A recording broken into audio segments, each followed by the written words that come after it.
అందరికీ నమస్కారం. భారతదేశం రత్నగర్భ, భారతదేశం కర్మభూమి, భారతదేశం ప్రాచీన నాగరికత కలిగిన దేశం. ఈ మన దేశం దార్శనికత కలిగిన ఋషులకు జన్మ ప్రదేశం.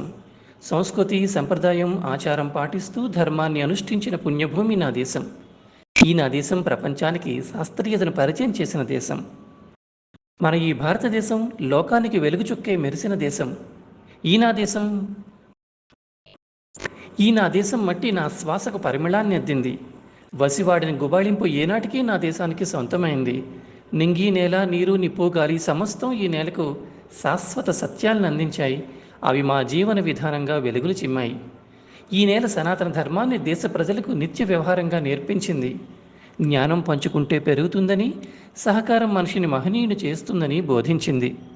మరిప్పుడు సనాతన జీవనానికి దూరంగా జరిగిపోయిన కారణాలేమిటి? ఈ మట్టి పరిమళంలో శ్రామికుల స్వేదం జాడలేవి? కర్మిష్ఠుల జ్ఞాన సువాసనలేవి? వాకిట దిద్దిన రంగవల్లుల మెరుపులేవి? వాటిలో నిలబెట్టిన గొబ్బెమ్మల సొబగులేవి? చుట్టూ చేరి ఆడిపాడుతున్న పాదాల మొవ్వల జల్లులేవి? అరచేతులు మెరిసిన గోరింట వన్నెలేవి? ఇన్నింటి వెనుక ఉన్న విజ్ఞానమేది? ఏది మన పాండిత్యం? ఏది మన జ్ఞానం? ఎక్కడ మన వైదుష్యం? ఏమైంది మన గ్రహణ శక్తి? మన ఎరుక ఎటుపోయింది? ఎక్కడికి పోలేదు. మబ్బులు కమ్మి మరుగైంది అంతే. ఇదిగో సనాతన ధర్మం వేదికగా తెరలు తొలగించుకుని, పొరలు కరిగించుకుని మన మూలాల్ని మనకు పునఃపరిచయం చేస్తోంది.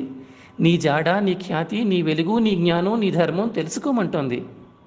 పదండి, తనతో పాటు పయనిద్దాం.